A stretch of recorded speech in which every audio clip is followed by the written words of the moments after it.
going on, you crazy bastards? You're back here with Rob Kimball from sonsofwrestling.com for a WWE SmackDown review. Now we have the feud continuing over for Randy Orton and Roman Reigns, and this continues throughout the night. Neither one wants to back down, and we have Orton starting the show saying that Reigns may have won the fight, but he is far from winning the war, so he plans on continuing to go after Roman Reigns. But first up, he's got RVD on his plate, and he plans on taking him out no problem. Seth Rollins' music kicks on, comes to the ring, shakes hands with Orton as Orton exits up the ramp. So these guys are finally in line with each other, and this leads to Seth Rollins versus Jack Swagger. Jack Swagger after that devastating loss to Rusev. And, well, this is a good match. Swagger's looking really good, strong still, even though his ribs are all taped up. You can tell he's still there. But you got Jack Swagger outside of the ring trying to not get counted out. Dives into the ring, gets curb stomped, knocking him back outside of the ring. 1, 2, 3 to 10. DQ, fucking, that's it. Count out. That's done. Awesome. Pretty cool way to innovate the curb stomp. I liked it. Bo Dallas comes out and he talks about how Jack Swagger let down so many Americans, but he's going to become the American sweetheart after Jack Swagger went from American hero to American zero. All you have to do is believe. So, well, it looks like we got a Bo Dallas Jack Swagger feud coming up. Alright, I'm fine with that. Comment below what do you guys think. Bo Dallas versus Jack Swagger.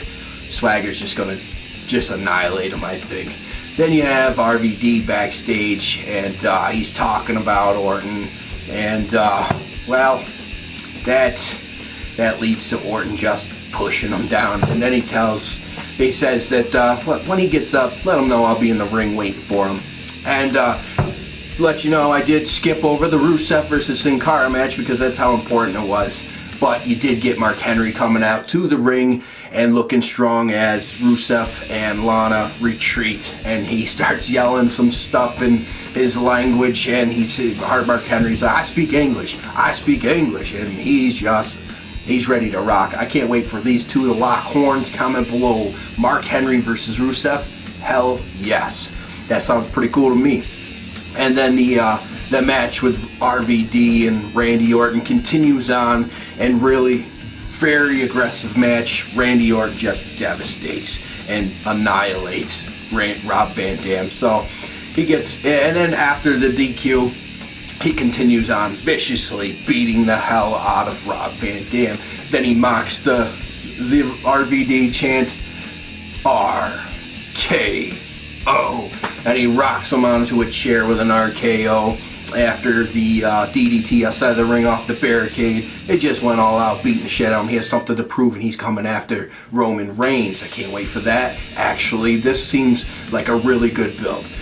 Then we have Natalya versus Paige, and you know, we start off okay, but you got AJ comes down to the ring. She steals the belt, skips off. This has Paige run off, but before she can get counted out, she gets her belt back, runs back in. This turns into the sharpshooter, and AJ comes back down, grabs the belt, and just stares at her in the face as she taps. So feud continuing on there. That's fine and dandy.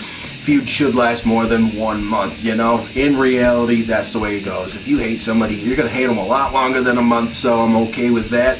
People are bitching about the feuds continue on, perfectly fine. Then we got the Dustbusters versus the Wyatts, and Goldust is just getting his ass handed to him this whole match, and well, we end up in the end, he gets a little offense in, nailing the Hurricanrana to Luke Harper, but can't get him. Luke Harper nails a super kick. Can't get the pin here, but because Goldust breaks it, or Cody Rhodes breaks it, Stardust. And well, in the end here, you get a little bit of back and forth. Goldust, beaten and brittle, gets the roll-up pin victory, and the Wyatts just did not like the outcome of this and come in to destroy them. And that's that. They stand strong. Looks like a feud down the road possibility. I think so. Then we move on to the Miz versus Roman Reigns, and very quick match. Randy Orton makes light work, or Roman Reigns makes light work of Miz and just annihilates him. And Randy Orton did come ringside. He's looking to coil in there, but he never did slither in there completely to interfere. And Roman Reigns nails the spear and stares Randy Orton in the face as he pins Miz. So Roman Reigns nailing the spear, rocking the match, and well, Randy Orton, still the aggressive Viper tonight, comes in and we get a right off the bat slugfest turning into a brawl, and Randy Orton ends up getting the best for a moment once he gets the chair and slams it over the back of Roman Reigns, and then he goes to do the RKO on the chair like he did earlier in the night with RVD. But Roman Reigns slips out and we get the Superman punch, making Randy Orton leave the ring in retreat. And Roman Reigns on the turnbuckle standing tall. The Roman Empire is rising. Now guys, tell me what you guys thought of SmackDown. Decent SmackDown, lots of Raw, rewinds, the usual. And what do you think if they're moving to Thursdays? When's that going to happen? I don't know. Comment below. What do you think? Thursday night SmackDown coming up. Follow me on Twitter at Rob Kimball Brand. Go to sonsofwrestling.com, click the t-shirts, get yourself some cool ass shit, and then support pro wrestling. That's all I gotta say. It was fun, the usual. Peace.